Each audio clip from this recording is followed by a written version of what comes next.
You're listening to Eat, Play, Sex with Dr. Cat, the place to up-level that sexy life of yours, with expert talk on sex, love, and nutrition. There is a lot of research out there on brain function and watching porn, right? And when we watch porn, generally speaking, we're watching something that has been professionally shot or edited to be as stimulating as possible. And there's no way any human in real life could compare to a person on the screen who's changing camera angles every 3 seconds, to up close images, to wide images, to the other side of the room camera angle, to like up by their head camera angle, to down by the genitals camera angle, and that oversensitizes us to visual stimulation.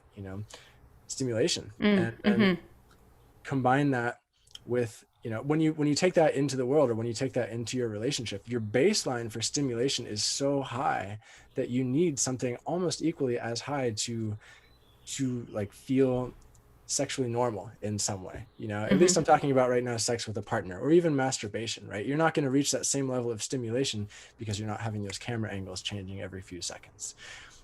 And combine that if you masturbate every day, multiple times a day.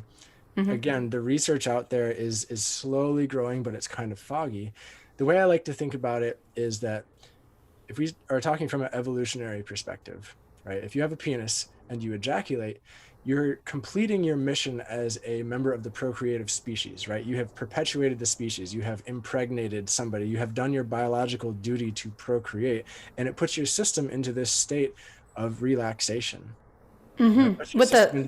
There's a hormone. I think prolactin is released. Yeah. Prolactin is released. There's all sorts of other stuff that happens in your brain. Basically, you go into a state of what I like to think of as non-peak performance, because you don't have to go out there and quote unquote find a mate. You've completed your duty, so you can rest now. So you roll over and fall asleep and just...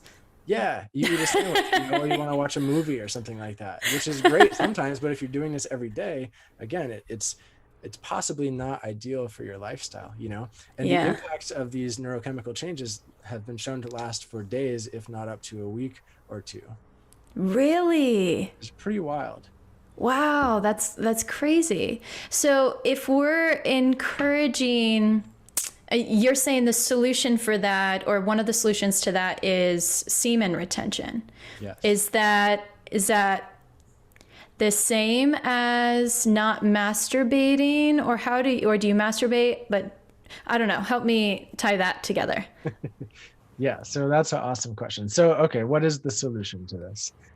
Personally, what I have found works really well in my life, and what I teach to people, is what I call a semen retention lifestyle, which means that you have, as a person who has a penis, you have a particular frequency of ejaculations that is ideal for your life.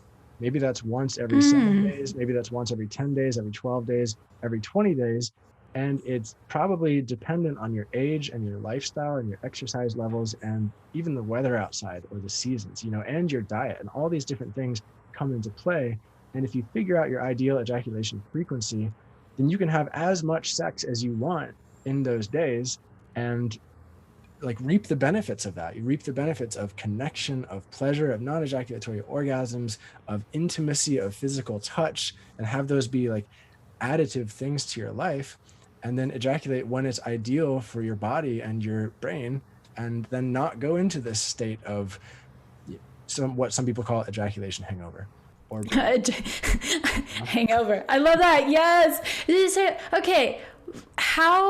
First of all, how does somebody determine what their optimal rate of ejaculation is? And then how does somebody do that? Because again, I get that I don't have a dick. I only know this from reading books and having partners who have a dicks, but there's that point of no return where you're just like, you're out. There's no going back. So how do you determine that?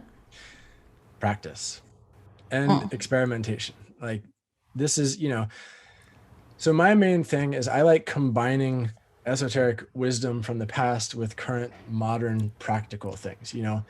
I Same. draw a lot of what I personally do and teach from yogic sexuality and Taoist sexuality, what a lot of people call tantra these days.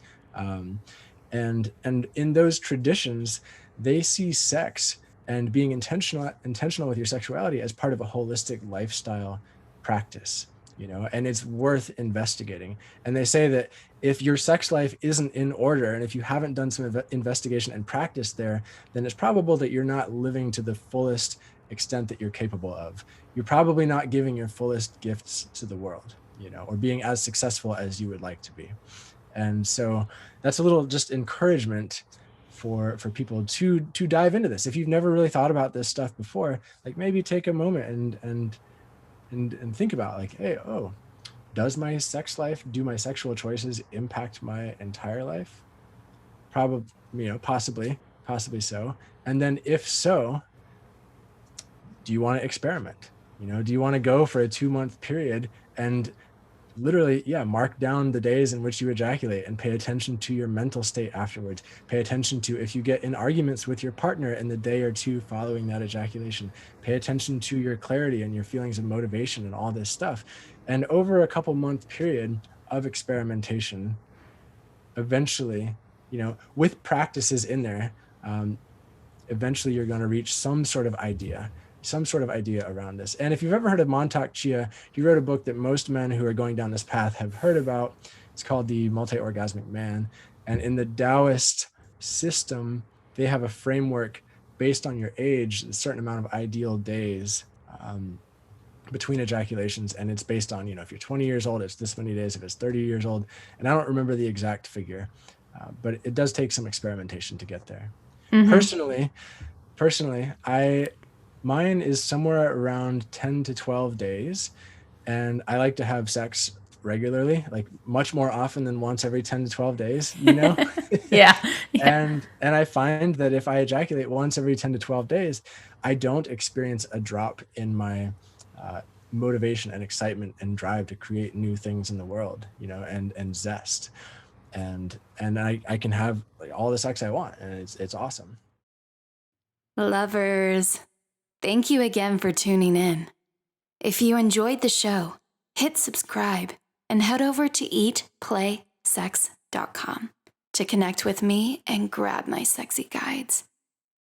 Because my goal here is to get you to eat, play, and sex better so you can improve your sex life, which will improve every aspect of your life.